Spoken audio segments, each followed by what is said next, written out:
Hey, what's going on, everybody? Welcome back to the channel. My name is Jacob Restituto, and welcome back to another actually non-reaction video. So as you see in the title, this is my thoughts on the Super Bowl, not a reaction video. I've already posted my reaction video, so if you want to see the reaction video to that, my breakdown analysis of the video, you can check that out.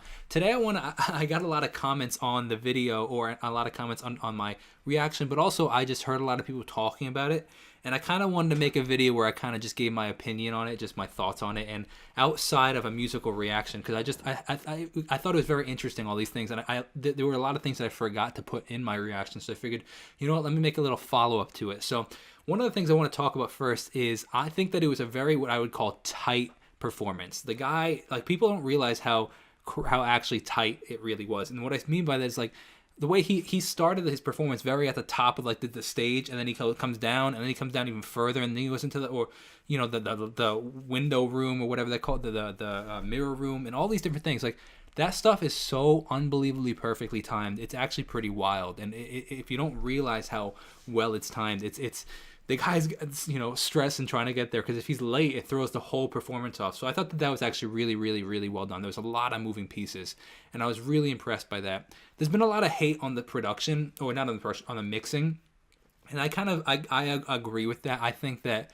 while I couldn't necessarily tell if the instruments were live or not live, the music was fantastic. I was bummed about his vocals, because he's actually a really great vocalist, but he didn't, like, I feel like the mixing engineer did not do a good job, because you couldn't hear his voice, and it really bothered me, and I think a lot of people it bothered also. But one of the things I actually find really interesting is the fact that people said, so many people say that like, I hated it, and I think that it's not necessarily a reflection on him. I think it's more of a reflection on people's mindsets, if that makes sense. I think that there's a lot of people, and no hate towards them, but it's their mentality that anything out of their favorite side, their favorite genre, or their favorite time period of music, anything outside of that is considered not good music. Like, I think that some people just get kind of stuck in their style, and they're like, anything outside of this, man, that hasn't been good music in 20 years or 30 years or 50 years or 10 years.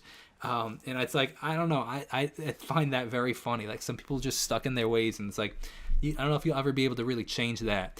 But I disagree with that. I think that there's still great music being made, even if it's sometimes not the music that I want to listen to or I really like. I think that sometimes there's just cool characteristics to be found in all of it. That being said, I do wish I heard more of his vocals, and I'd be pissed if I was The Weeknd at whoever mixed the vocals, because that sucks, man. But you know what? That could have been what he wanted, and it could have been what he planned for accordingly. But I don't know. I also want to comment on the fact that I really was surprised that there wasn't any featured artist. I was expecting that every time that he'd come out of a new scene, I was expecting another feature to come out.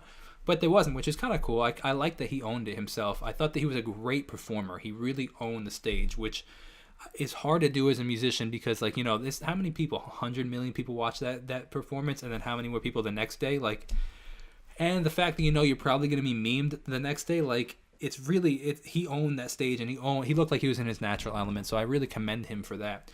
But I appreciated the fact that there was no dancing butts or jiggling butts, and, like, no half-naked women, and I appreciated that it was just about the music. And it's a football game, honestly, and I think that it's cool that they just kept it a football game and a performance, and it wasn't this whole thing. Like, it's not like if you had a 10-year-old kid next to you, you'd feel uncomfortable watching it with them. I appreciated that they kept it relatively family-friendly, even though deep down a lot of his songs are about drug use.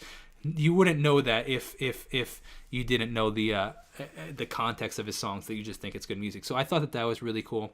I also I think it was just a great around performance. And I had one more thing that I wanted to say about it. I don't remember off the top of my head. So that's where we're gonna end the video. I'd love to know your opinion, though, what you guys thought of the performance. I thought he did a good job. I think that it's probably one of the pinnacles of any musician's career, because I think that it's probably the most watched video that he'll probably do ever. I think I don't know, but I'd love to know your opinion. So I'll see you guys in the next video. Thank you for watching, and let me know what your comments below. Peace out.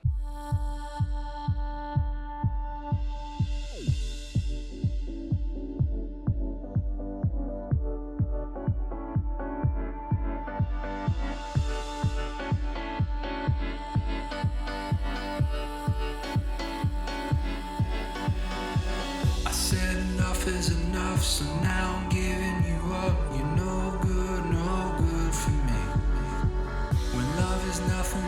lost, and lost is never enough. You're no good, no good for me.